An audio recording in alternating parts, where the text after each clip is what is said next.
So today we're going to be talking about something very interesting. How you can know if you've hurt a narcissist. Because let's keep it real, they're never going to tell you directly. They're not going to let you know. This is very distinct behavior that separates narcissistic people from the rest of us. Typically, if you've hurt someone, if you've upset them, if you've done something wrong to them, or if they think that you have, then they're going to come to you so that you can resolve it together. That's just what normal, healthy, mature, responsible adults do. You don't get that from narcissists, from people who are highly narcissistic, because they have an arrested emotional development. So they can't deal with things like an adult. This is how you see them throw these tantrums out of nowhere.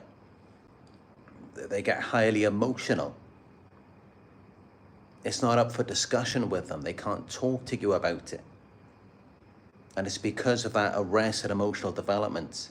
They didn't develop properly. And it's because maybe they grew up in an abusive household. Maybe there was neglect there. There was a lot of trauma. There was no one who they could talk to about things that were being done to them. So they may have experienced all sorts of abuse, physical, mental, psychological, even sexual abuse sometimes. And maybe they did try to talk to their family about it, but no one wanted to listen. No one cared about them or what they were going through. And maybe one of their parents was a malignant narcissist.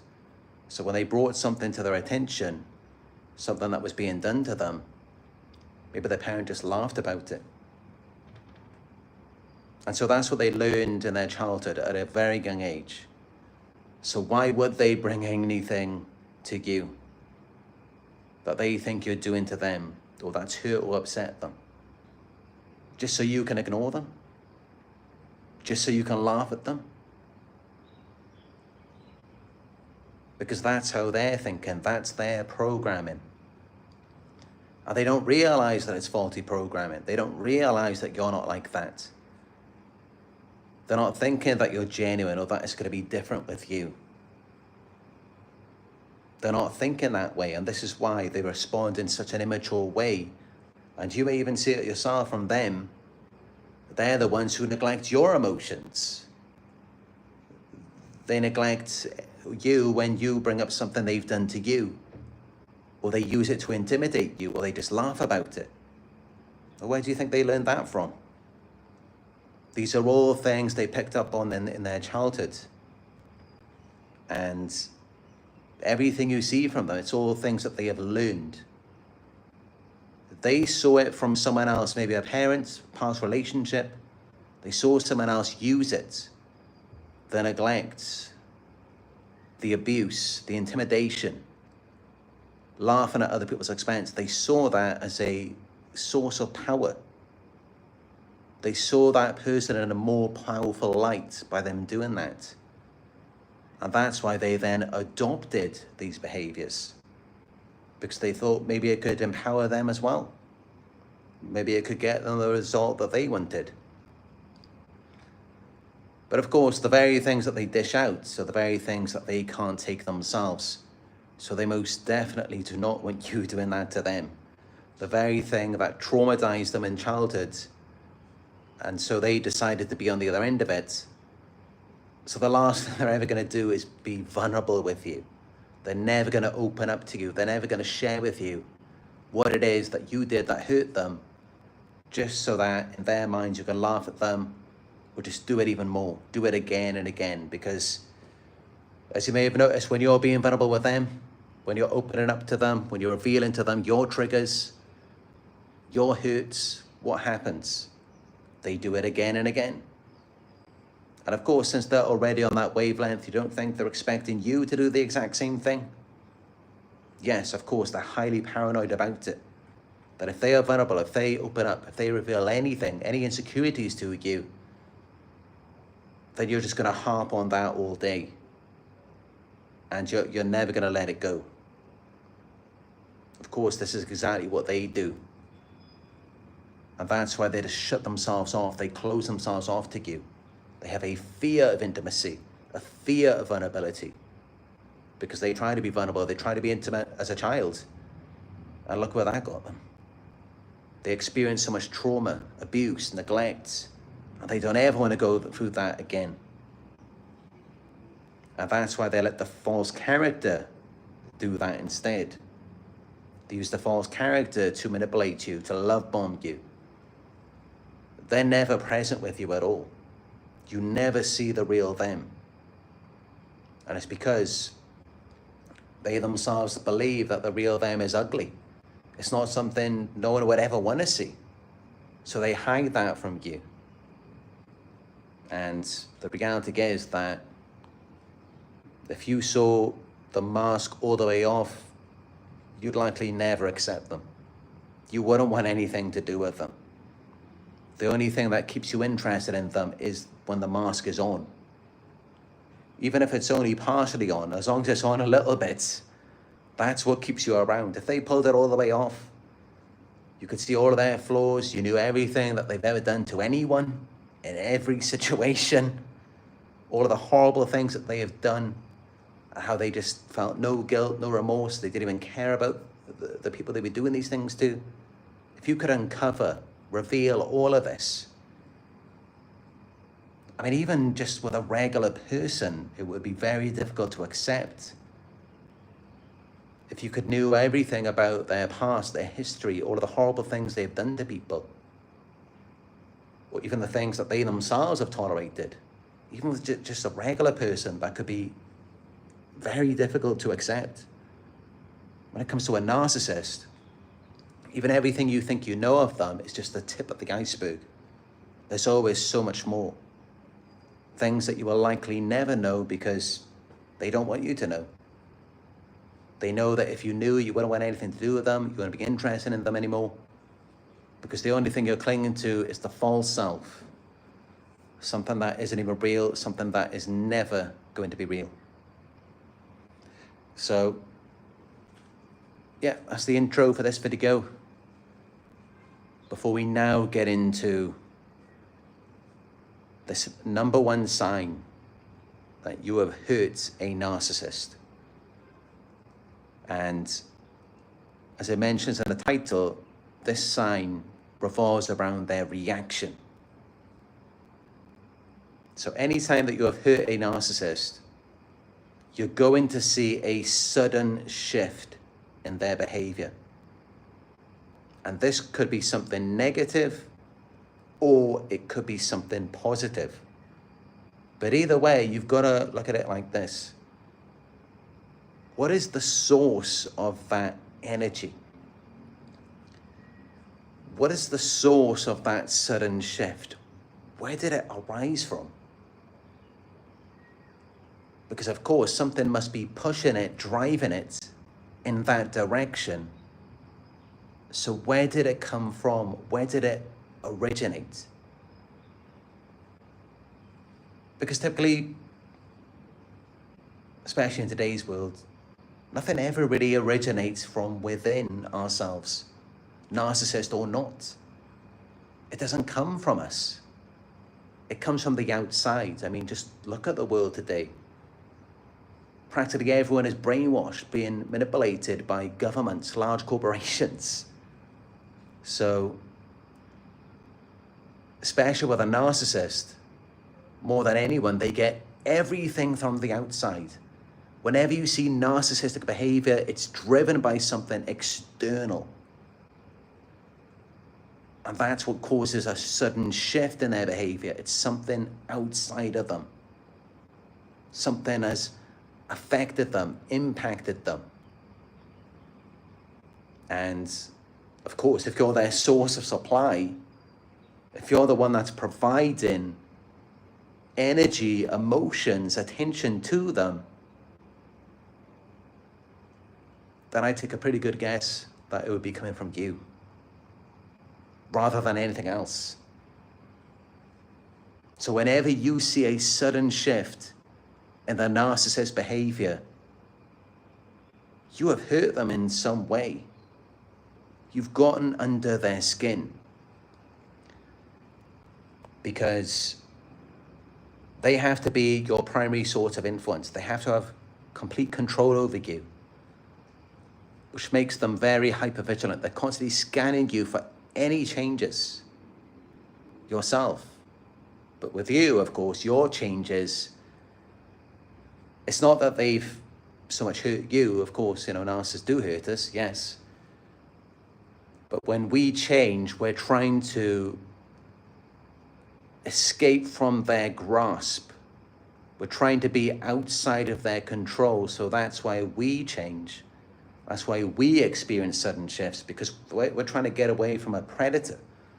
And that's a completely different thing. With a narcissist, they are hurt. They experience narcissistic injuries when they lose that control over a valuable source of supply. So you hurt them when you do anything outside of their control, when they feel like you're slipping away, when you demonstrate your individuality, your independence, when you have anything separate from them. Because of course they need to view you as an extension of them. You have to be a part of them. You have to view yourself in the same light, as though you have a similar identity. You have a similar appearance, even ethnicity, a similar way of speaking, mannerisms, likes, interests, everything has to go along with them, especially in the idealization phase. But following that, once they turn against you, once they devalue you, then everything for you has to be the opposite. There has to be a contrast. So now they're the opposite to you, but also, even though they're the opposite of you, you're also similar in some ways. It's really just that you're an inferior, lesser version of them. Because of course, in order for them to compare themselves with you, in order for you to be in contrast with them, you would have to be similar in some ways. Because think about it like this, anything, if you're trying to compare them, it's like, how could you compare fruits with something that's not even edible? That wouldn't make any sense. So although they view you as opposite in some ways, like they're completely good and you're completely bad, you're also similar. It's a contrast of two opposing things, but they're similar things. They're just on opposite sides. So they have to view you in a very similar way to them viewing themselves. Just you're everything bad about them, and then they're everything good about themselves. And this is how you gradually end up losing your identity. You don't even know who you are anymore. And you feel like you're becoming more and more like them, at least the worst aspects of them. Because that's how they need you to be. They have to view you as an extension of themselves. And you're constantly doing everything you can to step outside of that world and to go forth in the direction of your own individuality, your own sense of self. But anything that threatens their control, it threatens their supply. Because of course they have to be able to control you in order for them to get that supply, which validates the false self. So you have to be a lesser version of them. And this is why they never really appreciate, respect, honor anything about your individuality, who you actually are as a separate person, with your own likes, your own interests, your own background, upbringing, all of these things. They never acknowledge any of it. And gradually it becomes distorted, especially towards the end of the relationship. You just lose touch with all of this. This is how that happens. And any time that you threaten their sense of control over you, over their supply, you do anything that's individual, or you're just interested in something new all of a sudden, it hurts them. Because then it starts them to push them back into a more accurate depiction of themselves, or rather, it's not always so accurate, but it's primarily negative. So they get a more negative view of themselves. And of course, they don't like that. They're fighting against it. They want to see themselves in a more positive light. They want you to validate the false self. But anytime you move away from that and you just go into your own individuality, they don't like it. It hurts them. And that's where you then see a sudden shift in their behavior to where they're trying to get that back. They're trying to regain this control over you because they're viewing you still as something similar to them,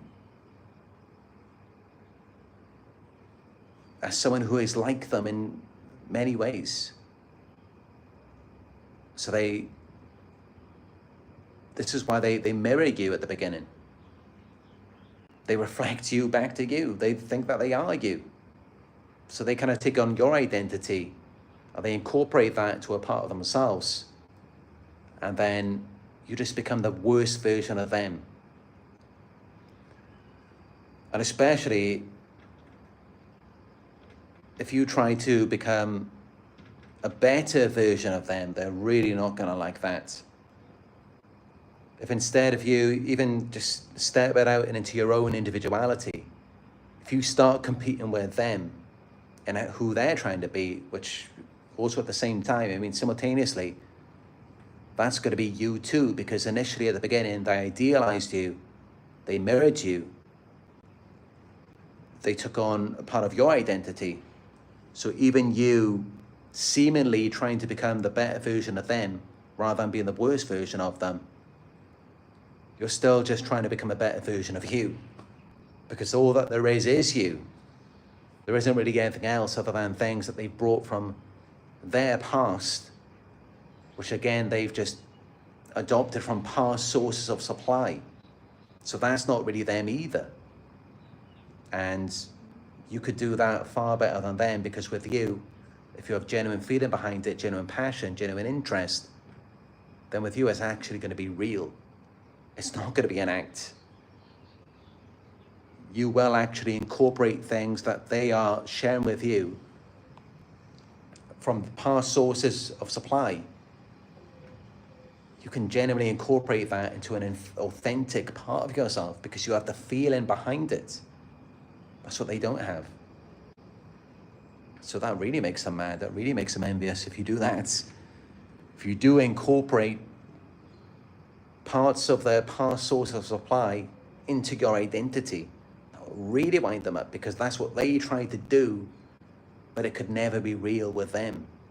With you, it can be real.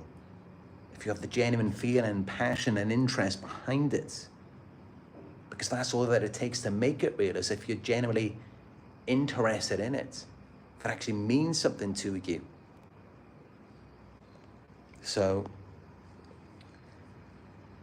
that's just a bit of background of why they do what they do, and really what you're trying to do when you're trying to escape their control and just become an individual, rather than having to be like the worst version of them as they want you to be, which also is kind of the worst version of you because they've taken on your identity. They take bits and pieces from each source of supply. But yeah, anytime that you see a sudden shift in the behavior, this reveals that you have hurt them. It reveals that they have lost control and they feel insecure. So you may see explosive anger, rage, yelling. Often over something minor, they will turn molehills into mountains. Just out of nowhere, all of a sudden, and you struggle to trace it back to something that you ever did. It confuses you.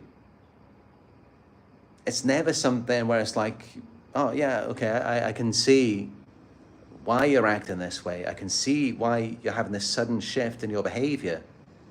It's never like that with someone who's highly narcissistic. You just can't figure it out. you just don't understand where is it coming from. Because they're also trying to hide it. They don't want you to know, because it never justifies their behavior. So by you knowing, it wouldn't serve them in any way. It would just seem completely ridiculous to you. Because as an example, it could be something where it's like, you went out to a restaurant and maybe someone of the opposite sex complimented you on what you were wearing. And it was just something completely innocent. It wasn't even a big deal, and yet they'll hold on to it. They'll hold a grudge against you. And then they'll start acting really negative, oppositional towards you. And not only that, it could be something similar to that kind of situation. But this could be something that happened 10 years ago. And they're bringing it into the present moment and still holding a grudge and a lot of resentment against you.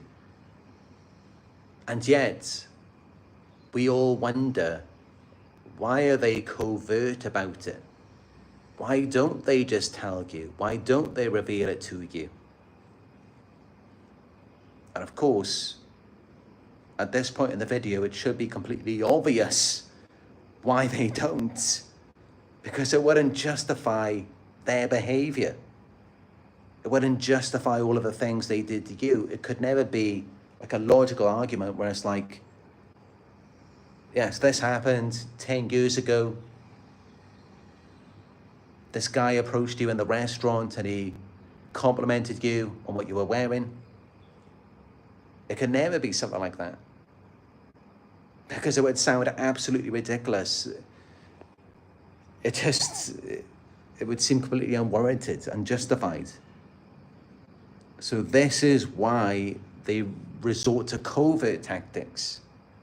It's because they can't find any justification for their feelings. Because they have emotional problems as a result of their arrested emotional development. This is why they throw tantrums. And this is how it is when you see children. They can often get angry, irritable, and throw tantrums out of nowhere over something so small, something that could be easily resolved. And it's such a big deal for them. And it should be, because they're children. You know, of course, they need their parent to comfort and soothe them. They're small, they can't deal with things on their own. So there's nothing wrong with that. That's normal, that's natural. It just becomes a problem when it's a grown adult. And yet this is how it is when you're dealing with narcissists. They're very immature, very childish. And this is why you will see the rage, the anger, all of a sudden out of nowhere, and you can't even trace it back to anything because it was likely something so small. And here's the thing, this is what makes it even worse. It could be something where they already punished you for it a long time ago. And even the punishment at the time, it may have been very extreme. It could have been something such as, if we go back to the example that I gave, maybe a guy complimented you at a restaurant on what you were wearing. Wasn't even your appearance, just on what you were wearing, as an example. Something that small. And maybe they already punished you then. Maybe they just withheld affection, sex from you for weeks, months. They did something really bad to you. And despite that, they still hold a grudge, still hold a lot of resentment. In their minds, it's unfair. Even though you didn't even do anything and something, it was done to you. It was out of your control, even. But they'll still hold that against you. And they'll keep punishing you for that. And here's the crazy thing about it. They may not even be conscious of it.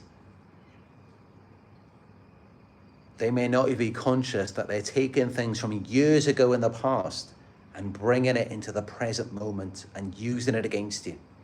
Still seeing you as that same person today, That person that you were all of those years ago at the restaurant, when some guy complimented you on what you were wearing, even though that was completely out of your control, they're still seeing you as that person. Not seeing it as though you've grown in any way. Not seeing it as though nothing like that has happened for the last 10 years. They're still viewing you in that same way now because they never heal. How can they heal? They're just a child in an adult's body. And they don't ever want to reflect and take accountability because really it's their fault on how they react. I mean, what they could have done instead is just agreed with the other person and just said, yeah, I do like how you're dressing here at this restaurant. That's what they could have done. But they always feel threatened. They're very jealous. So little things like that, they just blow it up out of proportion. They turn molehills into mountains. And, that's just an example. I don't know exactly what happened in your situation. I don't know what you're meant to have done. Again, it could be something completely imagined. You may not have done anything. They view their feelings as facts. And in their minds, it's really just blown up. It could be something so small, and yet they feel so threatened, like you tried to kill them or something. And it's nothing to do with facts. It's nothing to do with reality or what you've actually done. It's just because of their emotions, they feel like they can't breathe. It's like they're struggling to survive. They feel that threatened. They just can't deal with it. They can't deal with that internal tension. And this goes back long before they met you. They're not even in the present moment with you. Like I said, they have an arrested emotional development. They're still stuck at that state as a child. This is why they throw tantrums. So it goes back all the way to there, to some initial rejection, abandonment, abuse, neglect, trauma from childhood. And this is why they treat you in this way, because that was how their parent responded to them when they were experiencing this. Maybe they kept a code of silence surrounding the abuse. So now this is what they do with you. They use that as a way to manage it.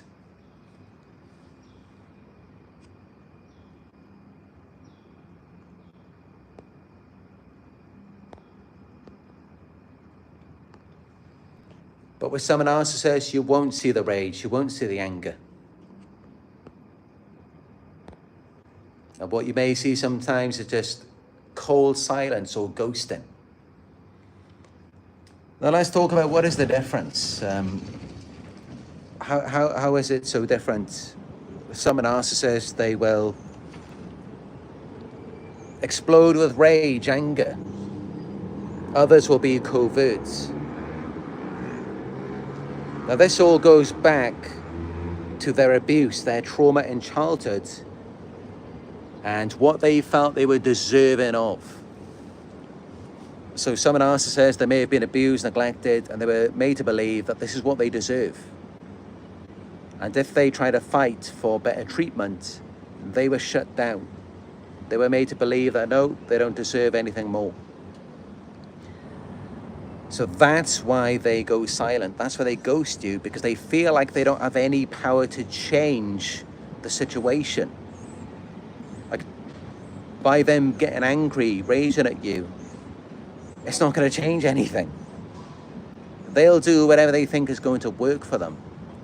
So when you see an overt narcissist who does get angry, it's because at a deeper level, they really do believe that they deserve better, even though that may not be the case.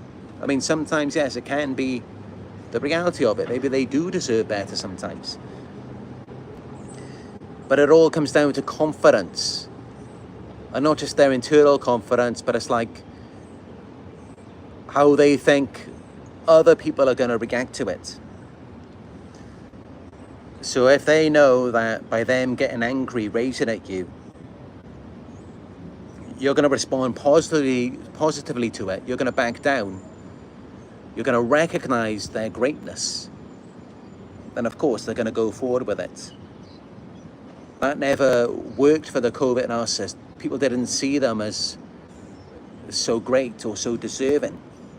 That's why they just go silent. They ghost you because they're very insecure.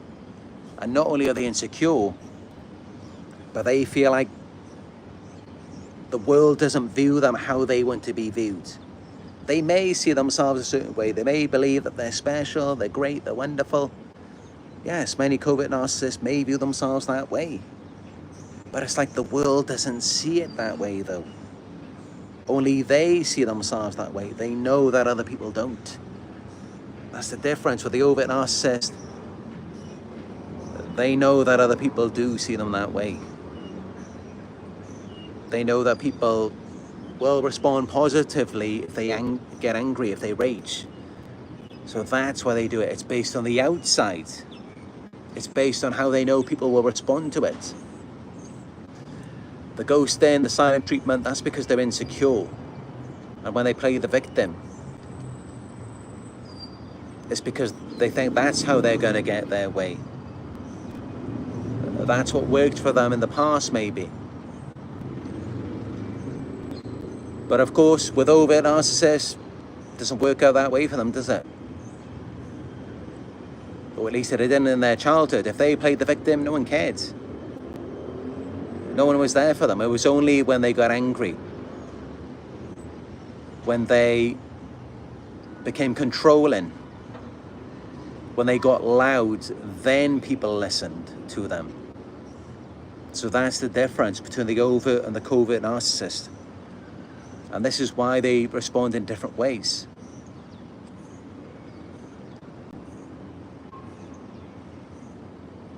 But yeah, it's more the covert narcissist who will play the victim to gain sympathy from other people. The overt narcissist usually won't do that because, of course, playing the victim, going silent, these kinds of things, it's kind of embarrassing. It takes away their dignity. A narcissist, if they can have it their way, they'd rather be loud, shouting, yelling, demanding. Because it's like, yeah, you're damn right I deserve more. You're damn right that what you did was wrong. But when they're playing the victim, it's kind of like they're begging you to take notice of them, to care about them. So usually they won't want it to be that way. It's kind of a last resort when they go to playing the victim. Like as Professor Sam Vaknin said, someone with borderline personality disorder is really just a failed narcissist. They try to be grand and imposing, threatening, but other people just didn't see it the same way. And that's how they ended up becoming a borderline. And a borderline and a covert narcissist, they definitely have more similarities compared with a borderline and an overt narcissist.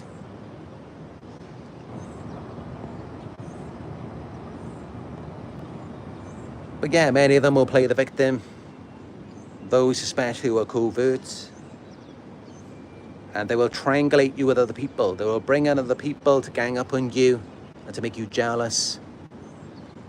Because that's just what covert narcissists do.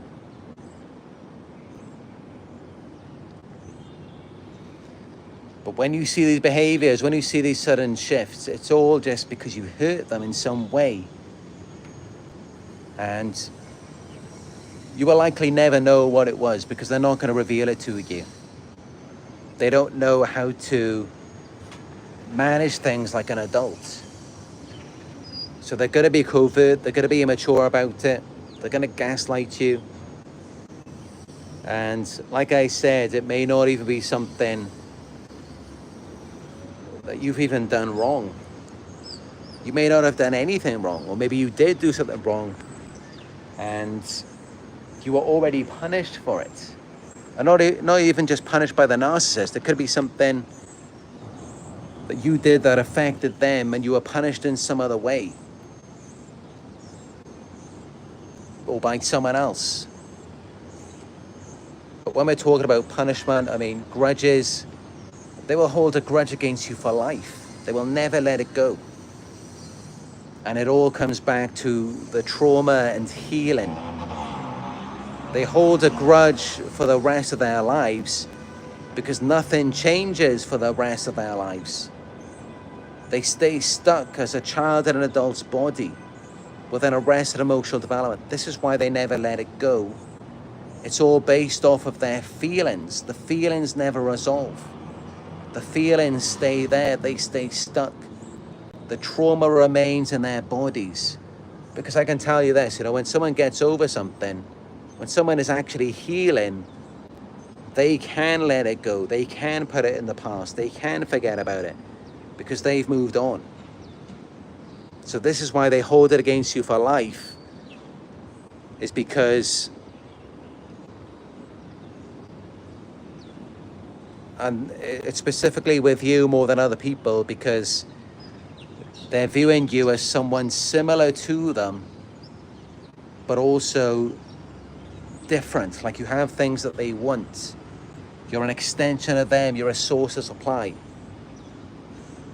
So it's that specific combination. That's why they can't let it go with you. Other people, they may seem to get over it. Not with you. Because they view you as similar to them, but different in some ways as well. That's what causes this to happen. Like I said earlier. So you are, or at least they view you as similar. It doesn't mean that you are actually similar. It's just they view you that way.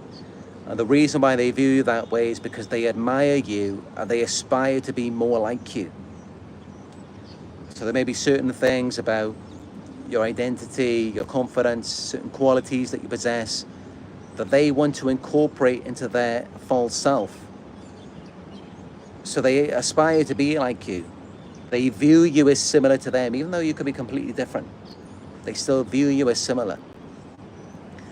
But then also they're trying to view you as very different once you no longer validate that in them, because they want you to be the worst version of yourself so that they can be the better one.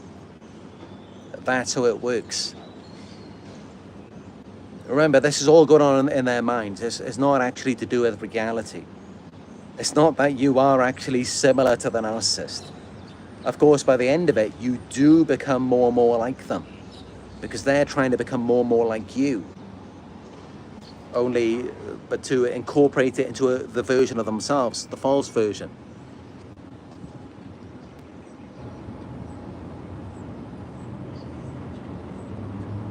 But yeah, any sudden shifts, it means that you have hurt them. Fake apologies, over-the-top generosity, and especially when they withhold affection or support as a form of punishment, especially if things were different before. So if they were nice to you, if they were good to you before, and then all of a sudden it changed, it's because they feel hurt. It's because of some form of trauma. And this may be new trauma. But typically, I mean, either way, even if it is something new, it's always going to go back to their childhood. When you see someone acting in that way, throwing tantrums, and they can't understand you, your perspective, you can't just speak to them like a normal adult. This is all going back to childhood trauma that is unresolved. And that's why there's then this sudden shift, and they withhold affection, love, support. It's because they're battling this trauma, and they're trying to put it onto you. They want to see you going through it now.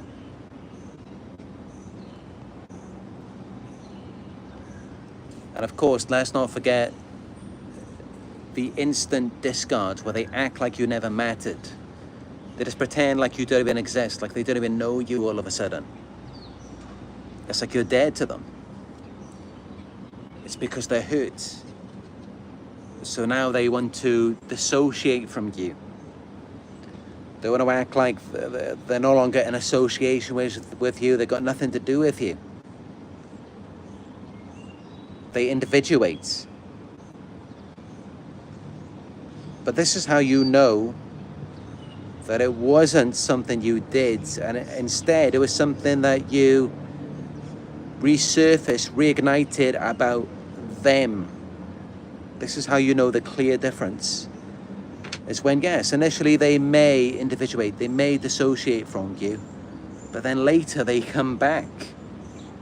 And they come back acting like nothing happened, but then they're doing things covertly under the radar, still holding a grudge, still holding a resentment, but they're still in contact with you. They didn't just let you go, because seeing you moving on, seeing you succeeding and thriving without them, it reminds them that, yes, okay, in fact, they were the problem all along. That's why they come back. That's why they don't continue in that path, moving away from you. Because think about it like this: if they're going off, they can dissociate, they can individuate from you all they want. It's not going to make a difference. If they're the ones with the problem, if they were the problem all along, so they have to come back and make you the problem, cause problems for you, sabotage you, project their insecurities onto you. Because them going off and just demonstrating their independence, it's not going to change anything. If they're still the problem, and if they're not fixing anything about themselves. So that's why they come back. And that's why you see these sudden fake apologies out of nowhere, the sudden love bombing. It's because they know that them going off on their own, that's not going to change anything. But someone who actually does the work, such as a victim, who does actually heal, they're just going to keep going, and they're never going to look back.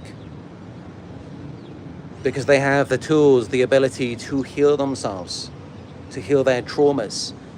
Now, that type of person, the narcissist is going to go chasing after them. Because otherwise, the narcissist is left by themselves, feeling like they're the problem, after the new supply has already run its course. So if you're being chased to no end, if you're being persistently harassed, you're the victim of a smear campaign, gangstalking, it's because someone knows that they're the problem and they do not want to accept it. They've got unhealed traumas that they do not want to resolve. It's too painful for them to deal with. So now they want to make your life a living hell and cause all sorts of problems for you to externalize it. Easier for them to project it outside onto someone else rather than for them to go within and deal with it themselves. And not only that, but you become a really good target for them, because it's like, oh, yeah, I see what you're doing. I'm throwing all of this stuff onto you and you're going within and dealing with it. All right, here's some more for you to deal with. And they just throw it all onto you as you're trying to get away from them. This is what they do. Because it's very attractive, you know, you being at a high vibration, you being able to heal your traumas. It's very attractive to them, and this is why. You ever notice how the moment that you shift your energy, your focus off of them, you begin to heal and process the emotions, that's the very moment they come back. Because that's what they're looking for. They're looking for a high vibrational person who they can cling to. But you cannot save them. You got to keep going. You got to keep moving no matter what. With them, it's always the crabs in the bucket mentality. They're only going to pull you down. They're not going to be able to climb higher with you. We're on this journey on our own. We ascend alone. But eventually we meet in this destination together. And this all begins by us going within, processing these emotions, healing our traumas, not externalizing them, not projecting them onto other people. I mean, yes, someone may have wronged you. They should pay the price, fair enough. But you don't ever project your feelings onto them. You don't blow up, you don't throw tantrums. And even if you do, at first, initially, at some point you gotta come within, you gotta own it, you gotta take responsibility for you. Because if you don't take responsibility for you, who's going to? If you don't own you, who you are, and the contents of your container, then who are you? And of course, this is what they don't do, and this is why it just seems like they shift all of the time. There's no consistent identity with them. It's like they can love you one minute, hate you the next. You never know what they're going to do next. They're so unpredictable. For that reason, because they don't take ownership of themselves. They're like a loose cannon. They're like just this loose vessel that's just running around everywhere, looking for someone to own them, to take care of them. They don't ever go in there and take responsibility for themselves. And so they're really just a problem. They're really just they're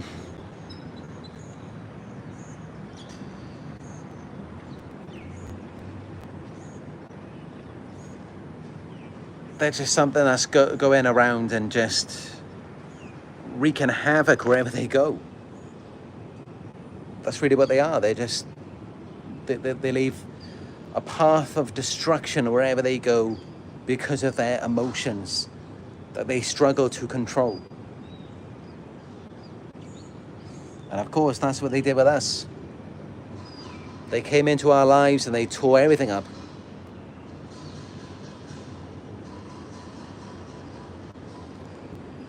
But yeah, these sudden shifts that you see in their behavior, it reveals that you have hurt them. Or at least it reveals that they are hurt. I shouldn't always say that you have hurt them, because you could just be being you. Just you being yourself. I mean, you just being in your own identity, your own energy. You just growing. These things can all hurt them.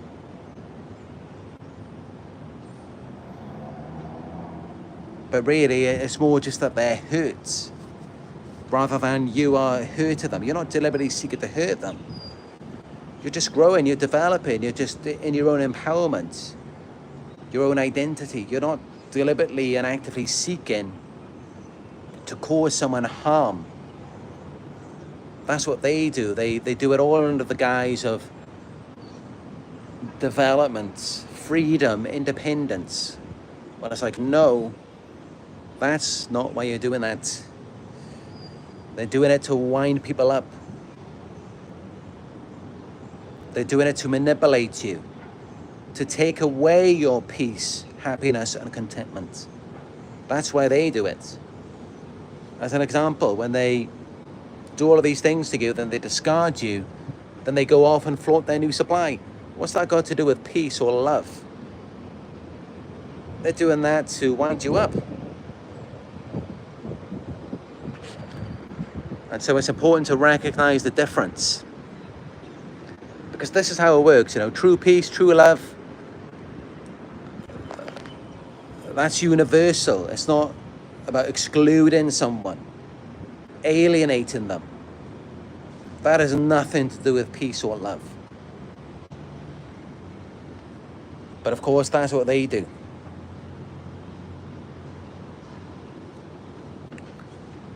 Anyway, I'd like to hear from you.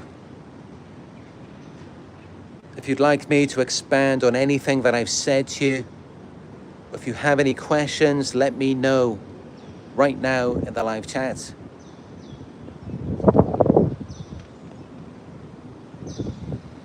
Got a nice little breeze on the balcony here. It's quite hot today.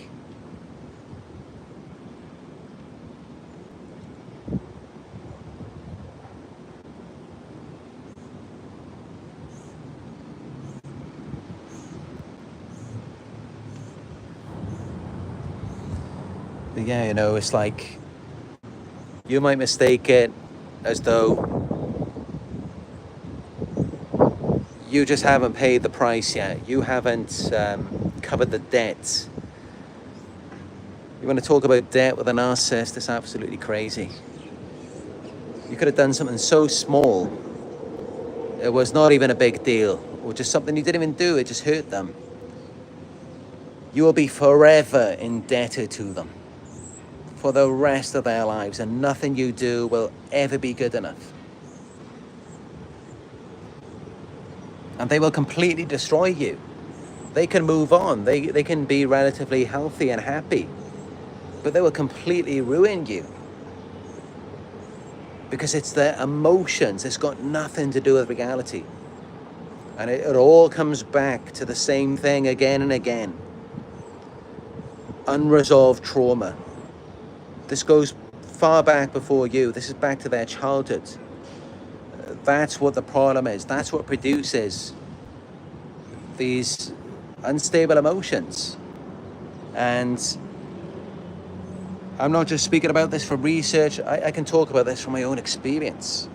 I used to be very irritable myself, anxious, depressed. And I could even throw an explosive tantrum myself. But from going within, self-reflecting, working on myself, I've become much more at peace. I experience just natural happiness that I can generate from within. So I know from my own personal experience, this is real. Unresolved trauma, it changes everything about a person. It makes them act in a very different way. And you can mistake it as though you caused that trauma, but actually, you likely just resurfaced something from their childhood that they've been trying to deny, avoid, suppress.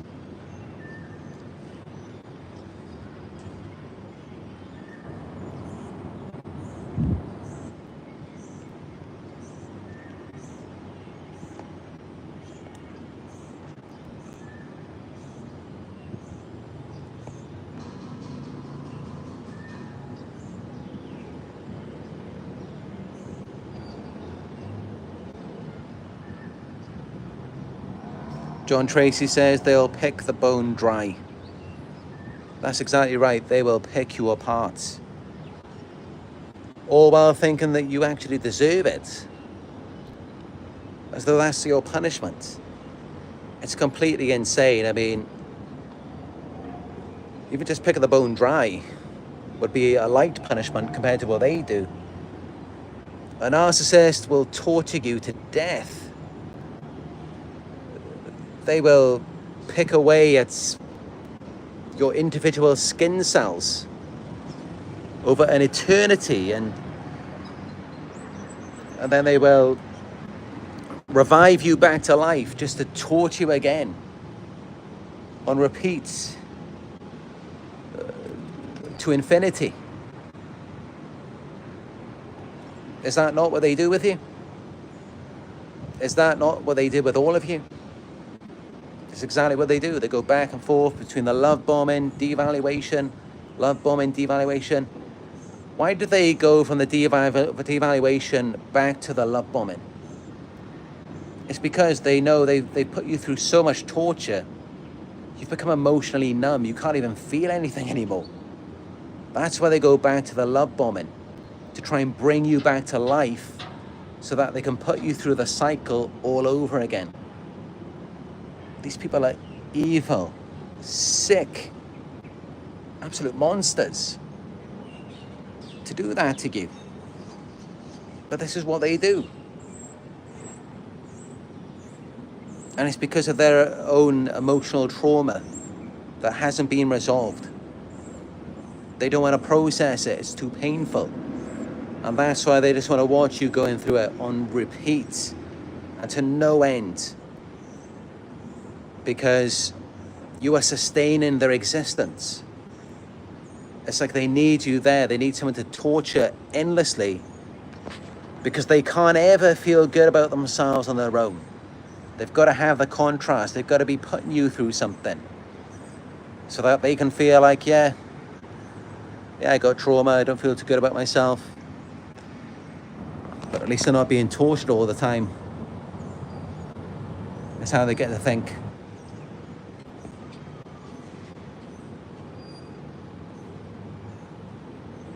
And especially since many of you, you're very strong.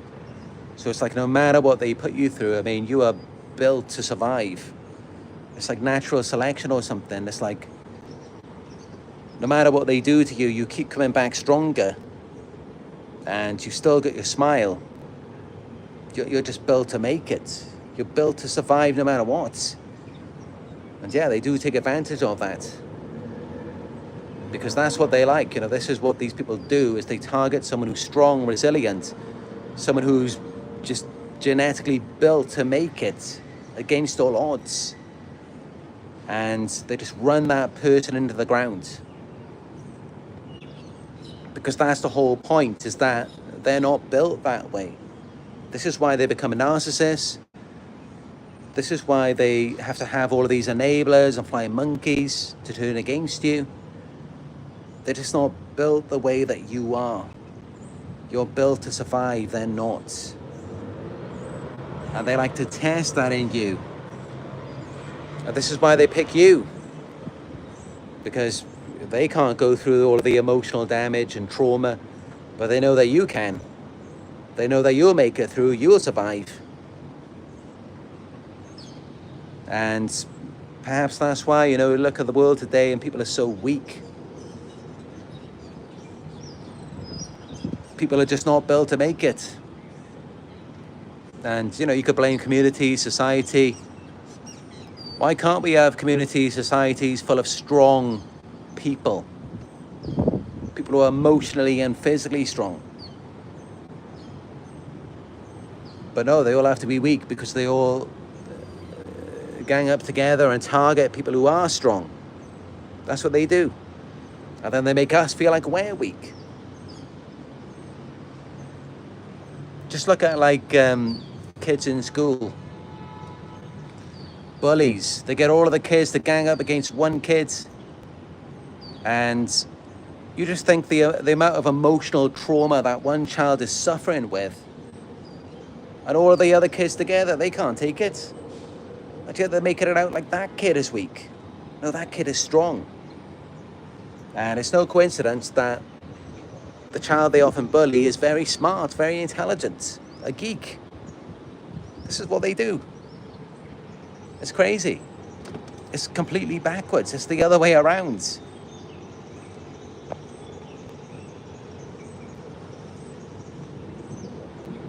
And you think about it, if this was in the wilds, yeah, those bullies, they may be strong. So even one-on-one, maybe they could beat them in a fight. But hey, that kid could use their intelligence to outwit them.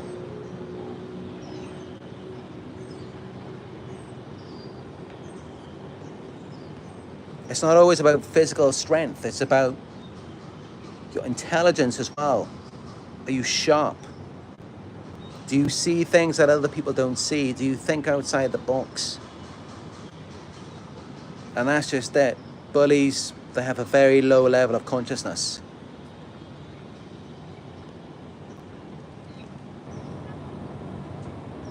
I mean, just think about it. That's essentially what it is. I mean, you look in the wild, you see these predators. Yeah, they're very strong, they're very tough.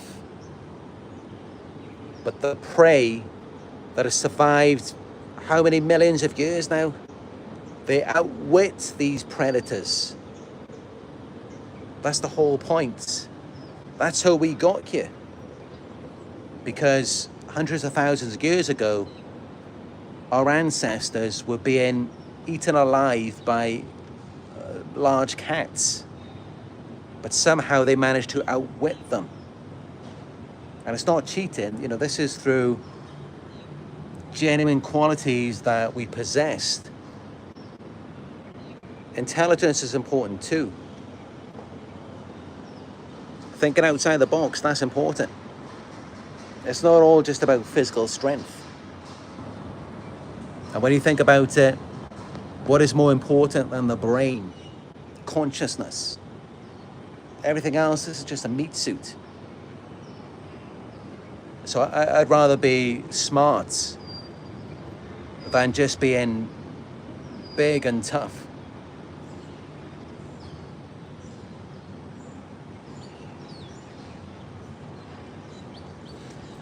But hey, you know, that maybe that's why there's so much emphasis on the body and just physical attractiveness.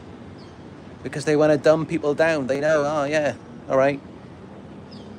You could be strong, you could be tough, you could be physically attractive all you want. That's not going to get you anywhere. It's just going to keep you under the control of the powers that be. Because you haven't got that intelligence, that wit. But of course, many of you have. Because you've made it this far. You outrun the predator. You survived.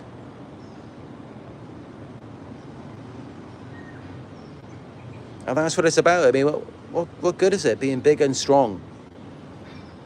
Being a predator, if regardless you get outwitted by the prey and you're still dead, what does it matter then?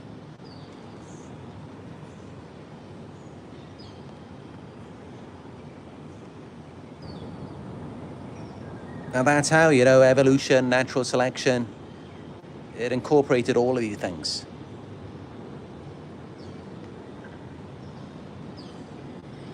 And that's why, you know, we are all survivors. Yes, we are threatened. We are an endangered species, but look at it like this. We still survived.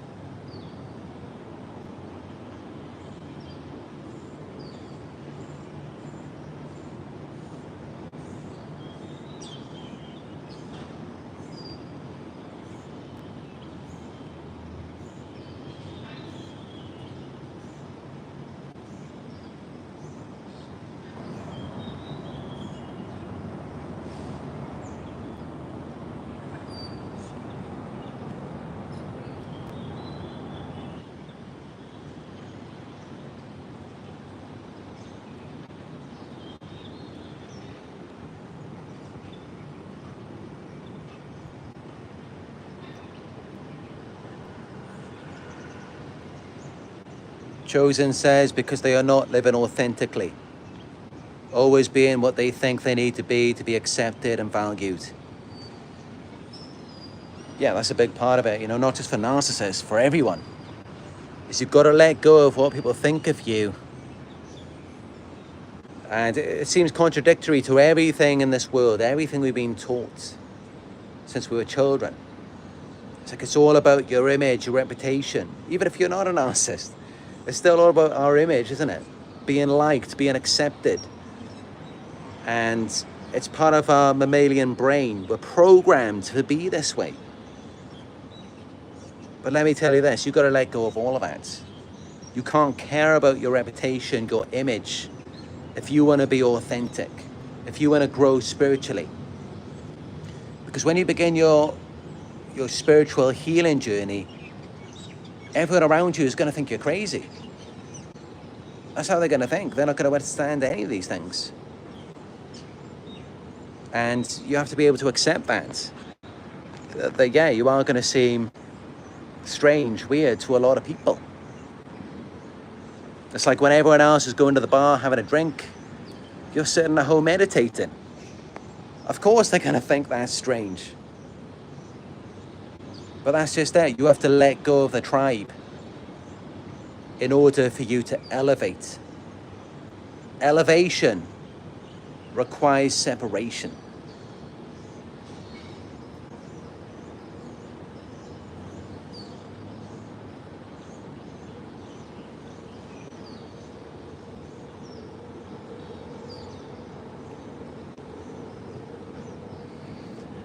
Let me just come in here for a moment. It's very sunny out there.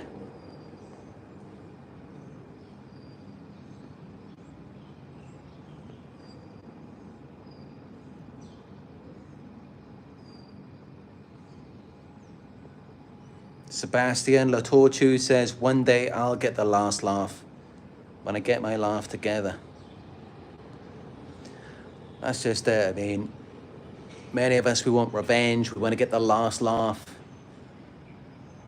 Your last laugh should be letting them have the last laugh, or think that they're having the last laugh, because they're chasing after things that really have no value anyway. Materialism, consumerism. What is it worth? I mean, we're like ants on a rock orbiting the sun, which is orbiting a supermassive black hole at the center of our galaxy, which is heading towards the Great Attractor, which we don't even know what that is yet. All of this is going on outside of this illusion, this matrix. And we're worried about the narcissist having the last laugh. Yeah, they're having a last laugh in their delusional little world. That's all that they're doing, because none of it is even real. So let them have the last laugh. Let them think that they're having the last laugh. Let them think that. Clearly, we value things differently. Because for them, it's all about image, reputation, attention, validation. Because they never felt loved, they never felt valued as a child. So let them have that. Let them continue in the illusion and the endless cycle. It's not going to get them anywhere. But as for us, we'll let go of all of that. Let them damage your reputation. Let them turn everyone against you. You turn inwards. You grow, elevate spiritually. That will give you the last laugh at the end.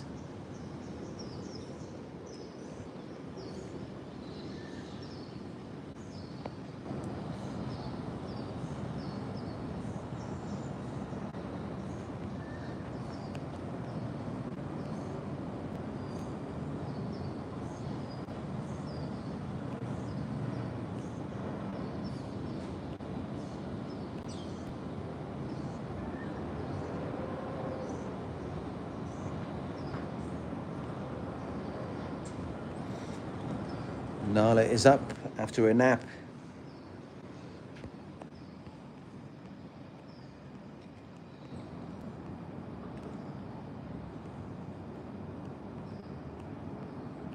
Speaking of Nala, I've been thinking, what am I going to do now? Been here in this country for almost a month now. To be honest, I'm already getting bored. There's not really too much to do around here. There's only so many parks that you can see, only so many restaurants that you can go to.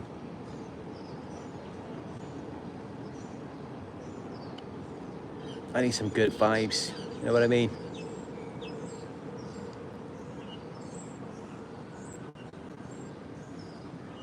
I've been looking at maybe going to another island in the Philippines, Mindanao. It seems like it could be good there.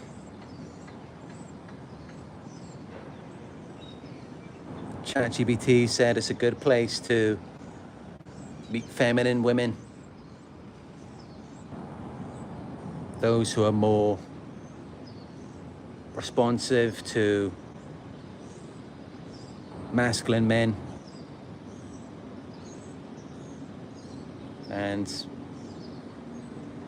as many of you may know, I dated quite a few girls in the Philippines. So that was pretty interesting. I don't know what it'll be like there in Mindanao though, but yeah, it leaves me thinking about Nala. That means I have to leave her again. Which of course I don't want to do. But it's either that or I stay stuck. And anyway, I could only stay here for 3 months maximum anyway, so. But it's pretty expensive to stay in a condo here.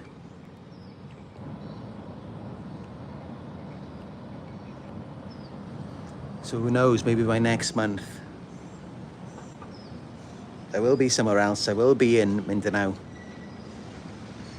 I will be on a beach somewhere,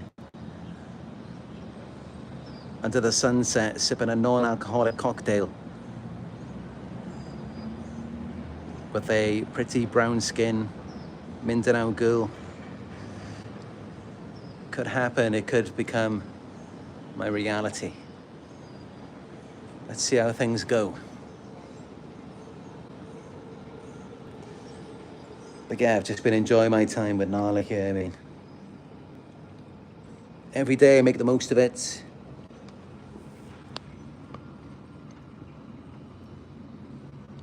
We've had such an adventure together. So many memories.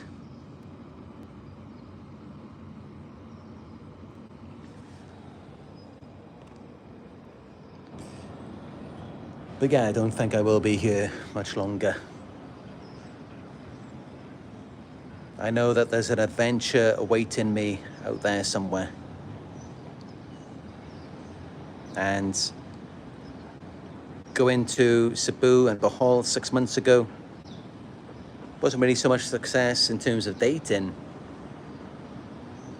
But definitely, you know, I really enjoyed seeing the beaches, trying new restaurants.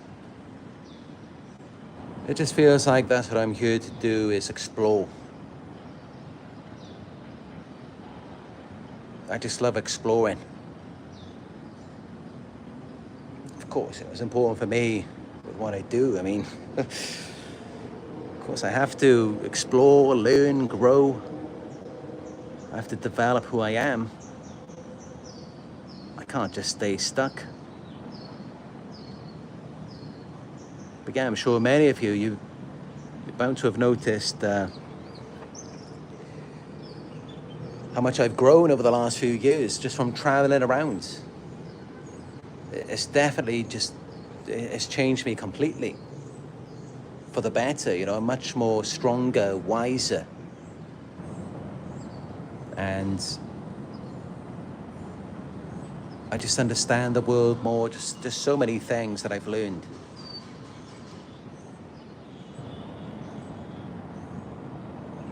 I mean, of course, you know, how can you really have any wisdom or know anything about life or about yourself if you stay stuck in one place, just one town?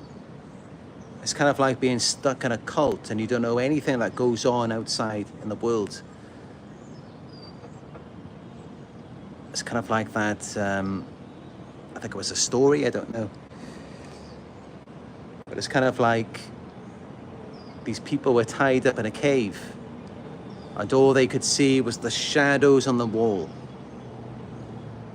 And I think they made like stories and everything about it. Maybe they made like a religion out of it because they were trying to make sense of what was going on outside of the cave. And you know, that's kind of what it's like.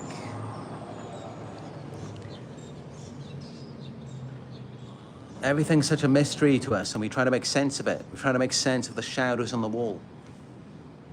And like with religion as well, we're trying to make sense of things that happened thousands of years ago when we don't know what were those shadows on the wall for those people thousands of years ago that they were trying to make sense of. But yeah, when you go out into the world, when you explore, when you see new things, you will become much wiser. Especially when you explore the history. And you know, that's something, as you know, I'm very into myself. I have been to so many museums and just so many different landmarks and architecture. I'm just very interested in seeing how things began. So yeah, I've gained a lot of knowledge, a lot of experience, and I'd like to keep going with that, you know, I'd like to continue my adventure.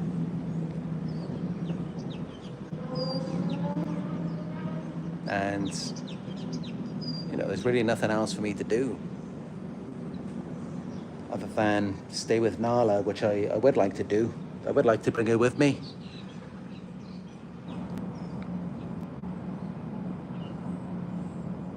But unfortunately, I can only stay here a little bit longer anyway. And then I have to go somewhere. But of course, I will have to come back.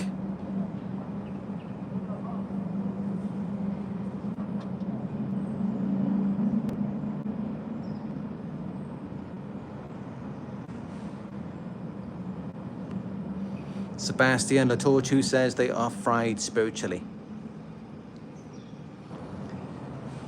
But yeah, you will know that if you can't connect to them. I mean, typically, something has to be wrong, you know. If you are trying to express your emotions to them and they can't understand, you're trying to express like spiritual perspectives and they can't meet you there, clearly they're just not present or aware of that. It's not getting through. So that does suggest some underdevelopment in those areas. And the more that you try to communicate with them in that way, it's just going to fry you.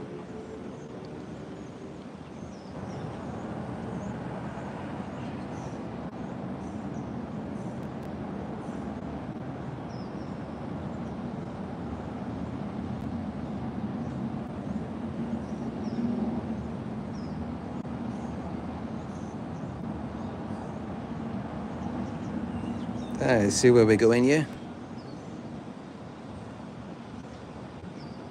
Got the earth emoji, the heart, the peace, the bird.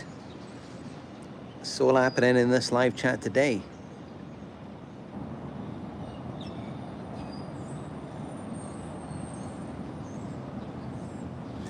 You know, that's always been my mission on here, is to give you the awareness, the love, the understanding, the peace. You know, that's what it's always been about. But it's not like how it used to be, you know, you can't just share that with the world. Maybe you can, but you have to do it quietly. Because there's a lot of people out here, they're not happy with themselves, they're not happy with their lives, they're not happy with what they've got, they want more. They want to cross over your boundaries and take what you've got and give you nothing back in return.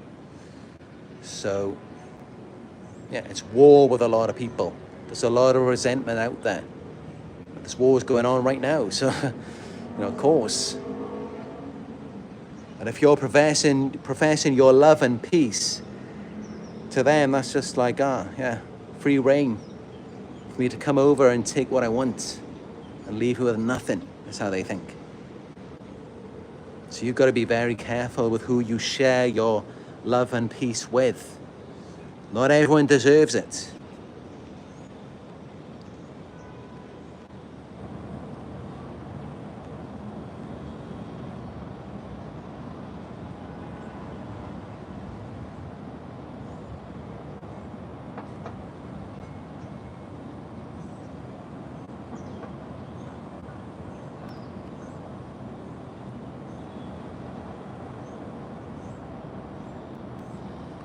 Nathan Hewitt says, how do you get rid of fly monkeys?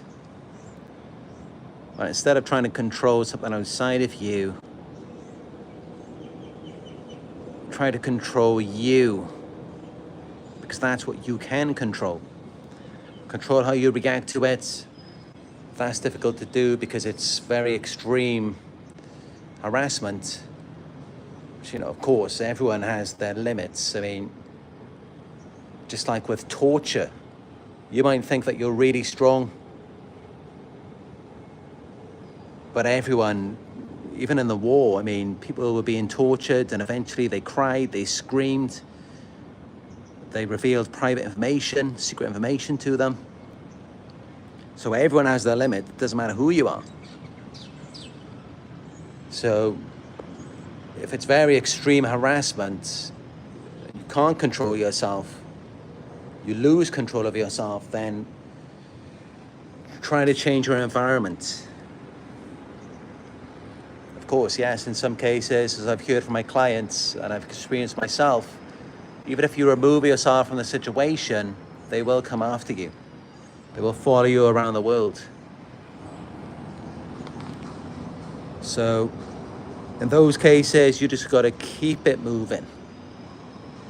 keep going, because this all revolves around a lack of satisfaction within oneself. They can't be satisfied. They feel like they're not enough. They need you to feel better. Initially, just your presence is going to be enough for them.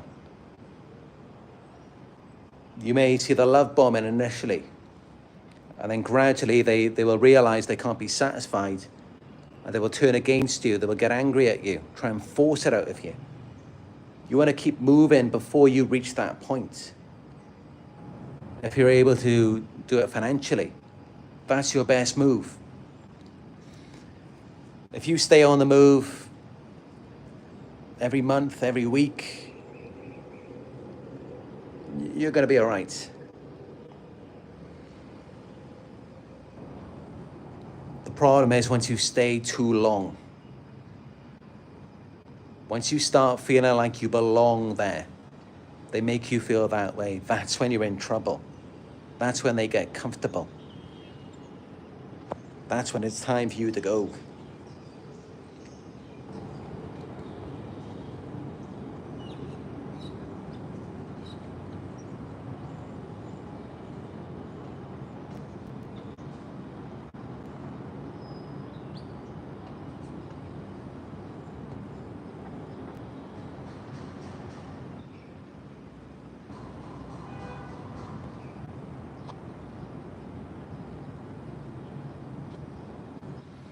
Irani says, start the healing journey and never look back, because you are better at peace with a positive mindset.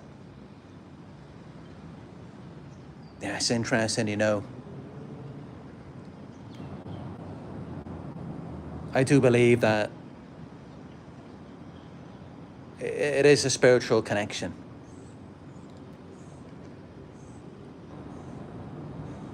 I mean, typically, some of our oldest ancestors, they likely never experienced peace. They were constantly being threatened, under attack. So they never got into that state where they could be comfortable, alone, centered within themselves. But it does appear as though that's how it's supposed to be, and everything leads us towards that.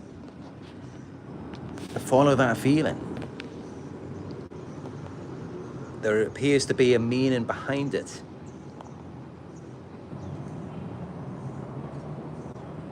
It just feels good.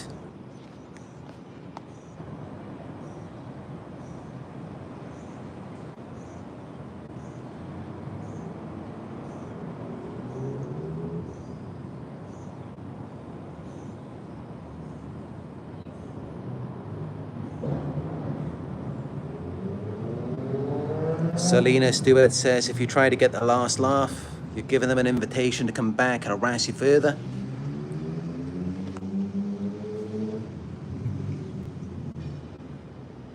That's right, definitely. It's a game to them. You've got what they want. And if you remind them of that, of course they're going to come back and get it. Because you're just reminding them of that. You're just reminding them what they're missing, what they can't do without. So you're just playing the game with them then. It's better to keep it quiet. You don't need empty validation from a person who can't even appreciate you anyway. It's not worth anything. It's all disillusionment. You can just give yourself permission to feel that right now. You don't need anything from them.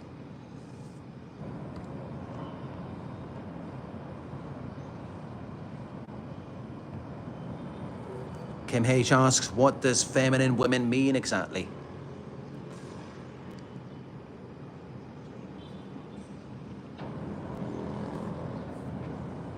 I mean, I'm sure you all have different ideas, different definitions of what a feminine woman is. I myself, that's the thing, I would say that mine is different to,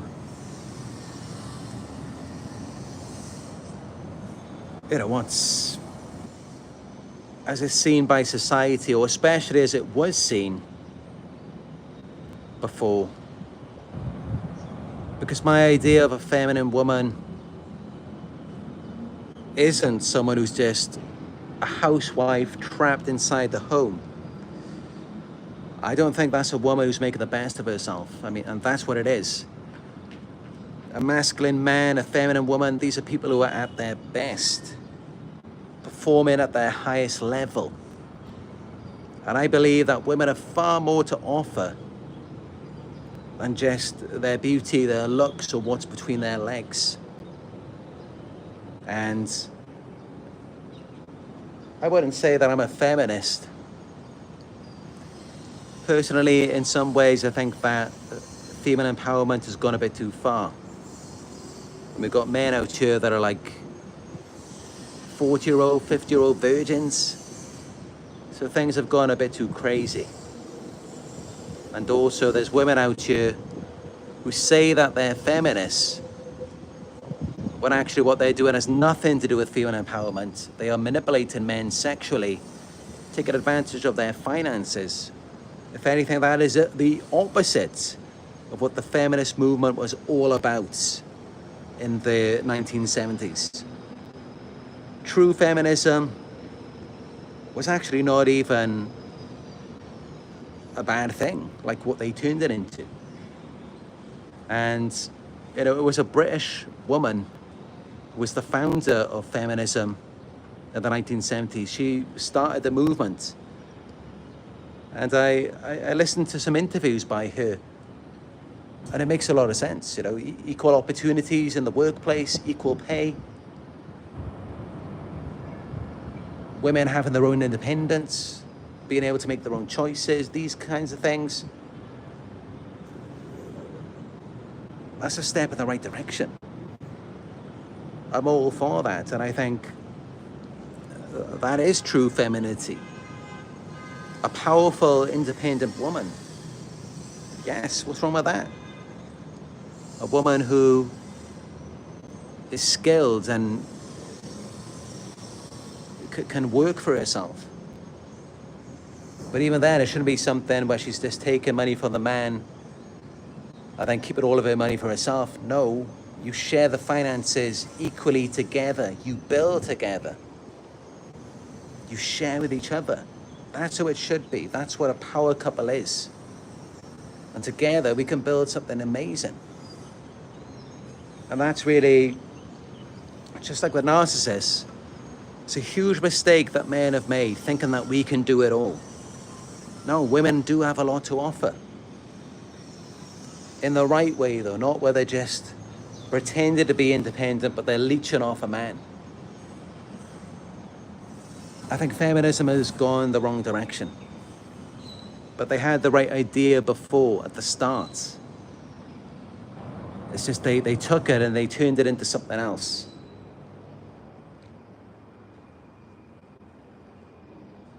The basis of it was a good idea. Women have the right to vote. Women should be in the workplace. They should be allowed to develop their skills, their abilities.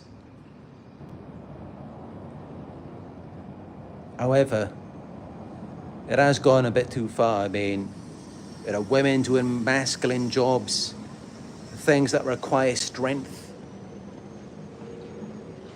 I mean, sure, you know, maybe there are some women out there who are capable of doing that. They have the genetics, but not all women. Some women aren't too good at that. They can't compete with a man in those areas. And so we have to be realistic. And I think that's the key word here, is what is realistic. So, you know, although I do come across as, you know, maybe quite a strong, aggressive, masculine character, with me, what I possess is true confidence, true masculinity. So I don't feel threatened by a strong feminine woman. That doesn't threaten me, because I know where I am. I know to stay in my own lane. And I don't see them as opposition. I see it as though we can work together in unity. So that's never been a problem for me. What has been a problem for me is women who pretend to be feminists. They pretend to have a strong feminine character when in actuality it's the opposite. And they're just trying to use and exploit men and just steal what they have and to present a false image. That's just narcissism. That's got nothing to do with feminism. So those are my views. Of course, there are definitions online, but that's my idea of a feminine woman. It's a woman who maybe doesn't need a man, isn't dependent on him for her survival, but still wants a man's company. And, you know, how we're just biologically wired, how we're built, is that men should be more logical, less emotional. Women, they are just biologically emotional creatures. So we should be there to help to regulate them in some way. Not to extremes, of course, but we should be there to help them process their emotions and just to stay calm when certain events are happening. Because that's just the way that women are, you know, women are emotional. And there's nothing wrong with that. But we see these days a lot of emotional men, and they shouldn't be that way. Men should be more calm and detached. That's just what it means to be masculine. We should be stoic. But of course, you know, that's the general rule, and there are always exceptions to that rule. Yes, there's going to be some men who are just naturally more emotional. There's going to be some women who are less emotional. There's going to be everything in between.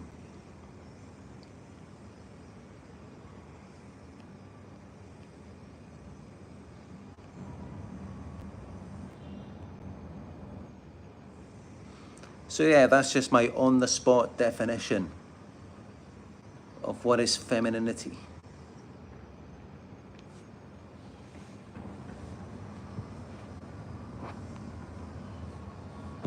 A feminine woman should be loving, caring, emotional, maybe slightly vulnerable, connected, loyal, honest, trustworthy, faithful, all of these things.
Janine says, so true, they changed true feminism to be bad.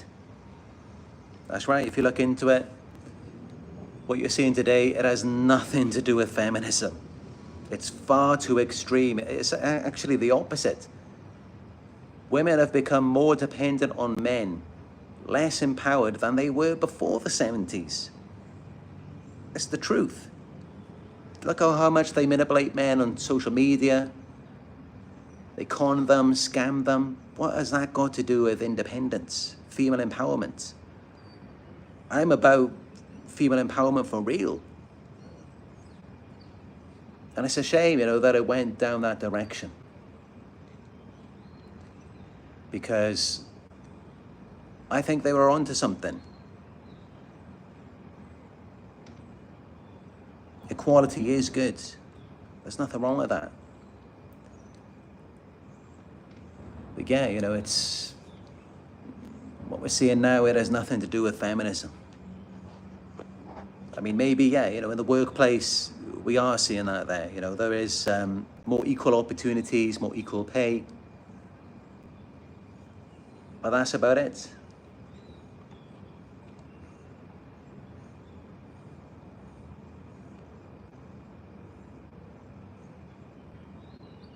And also, you know, there's still a lot of abuse towards women.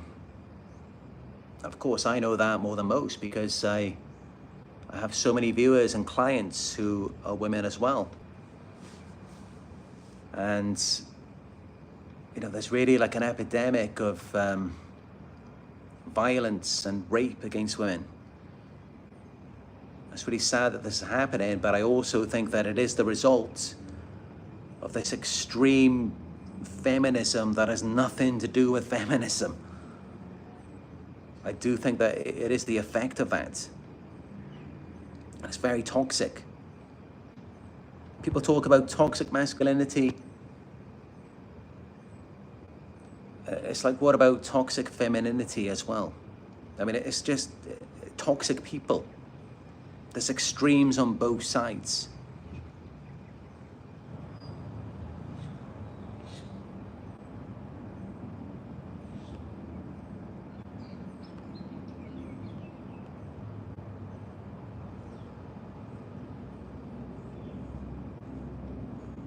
But yeah, it's true, you know. It is kind of toxic masculinity. If a man feels threatened by a woman's equality and just female empowerment in general, that is just insecurity on the man's part.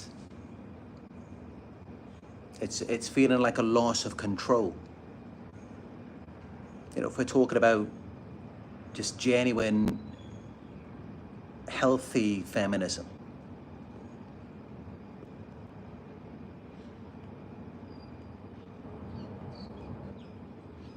But that's just it, you know, whenever people view things out of insecurity, they can't see it clearly.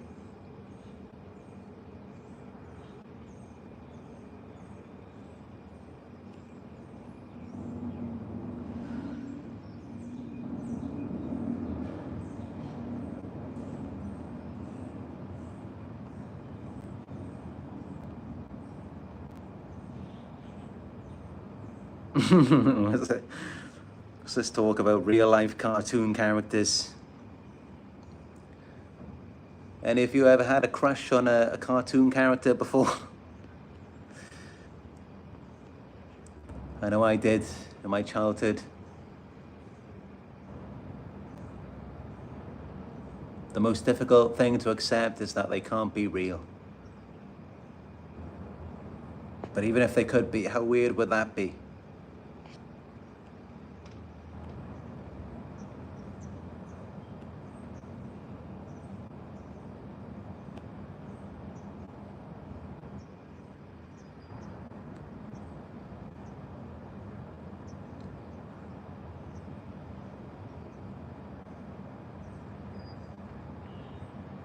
Chosen says men and women complement each other with different strengths and weaknesses.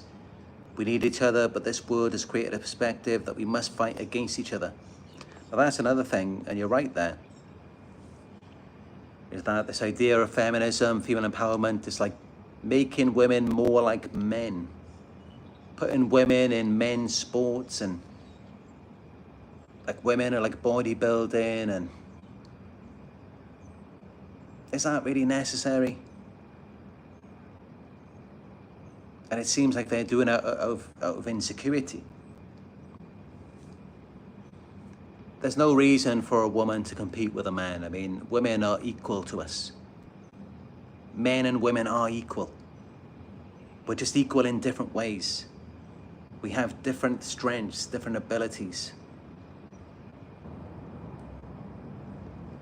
And honestly, I look at the world and I don't see why can't people accept that? On both sides, why do some women have to view men as inferior and some men view women as inferior? Why does that have to happen?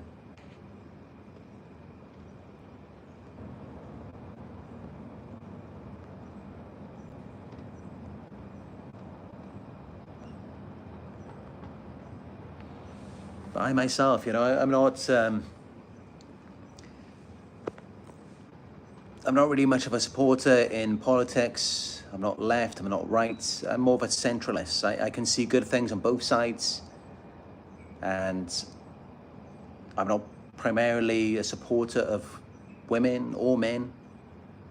I'm on both sides again, even though I am a man myself.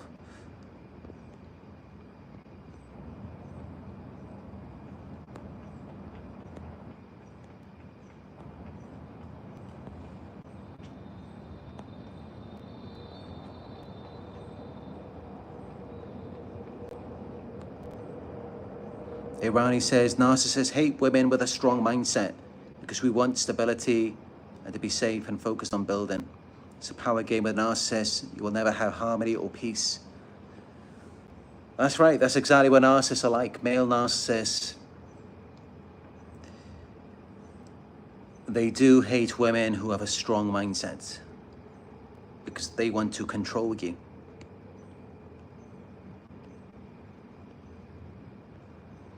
But also, it's the same on the other side, with female narcissists.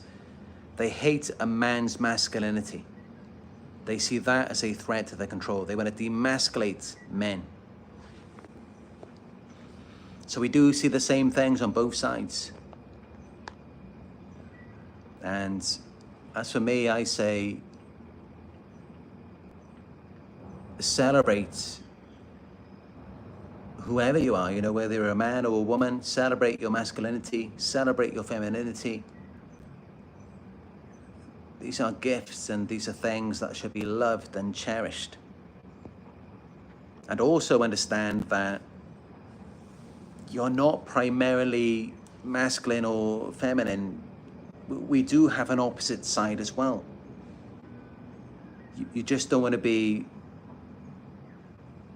stuck in the opposite side more than the other. Because of course, even myself, I do have a feminine side to me. I can be more creative, passionate, which are more feminine traits, and there's many more as well.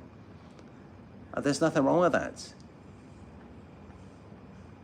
As long as you are primarily in the polarity that you should be as a man or woman. Once you start going more over to the other side, that's when it becomes toxic and you're out of alignment. So definitely something to pay attention to. And this is something that you all may notice following going through narcissistic abuse, is that you do lean more to the other side. So men may find themselves becoming more feminine and emotional. Women may find themselves becoming more masculine and hardened.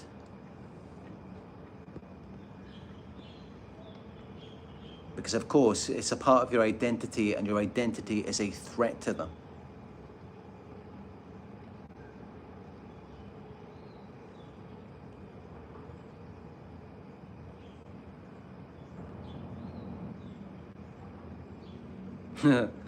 Ellie123 says, I had a huge crush on Aladdin.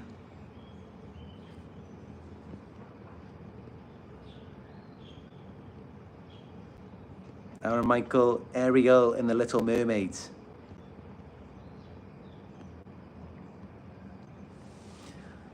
What I don't get is, though, how are you supposed to make love to a mermaid? How's that going to work out? Thank you for the donation, Arwin Perea. Appreciate it.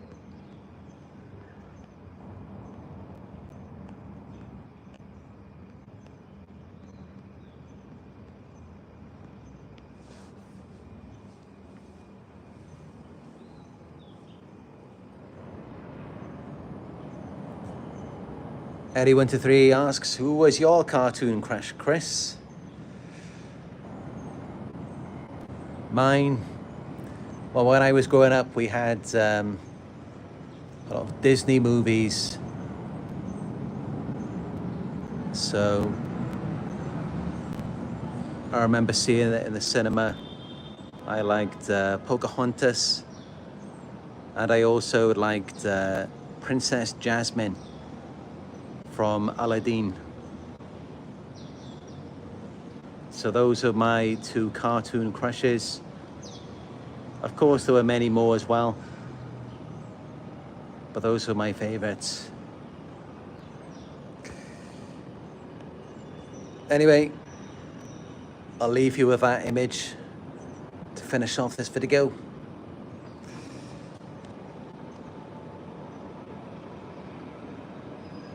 I'm gonna do a gym workout now.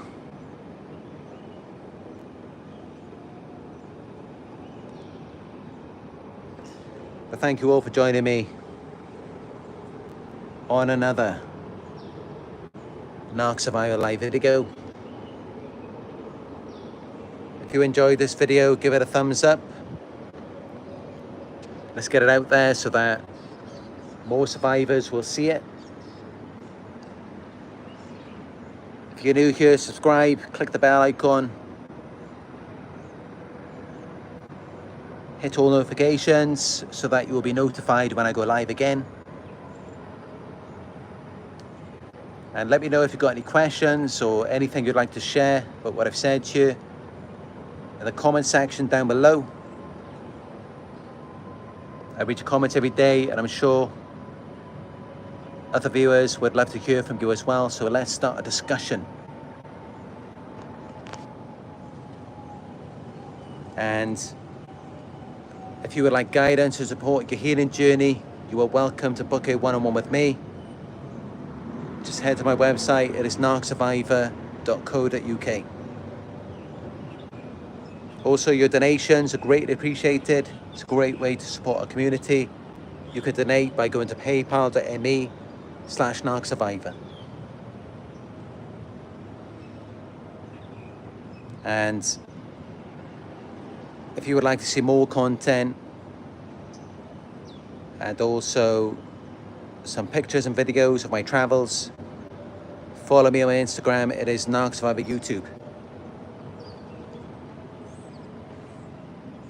That is it for this video.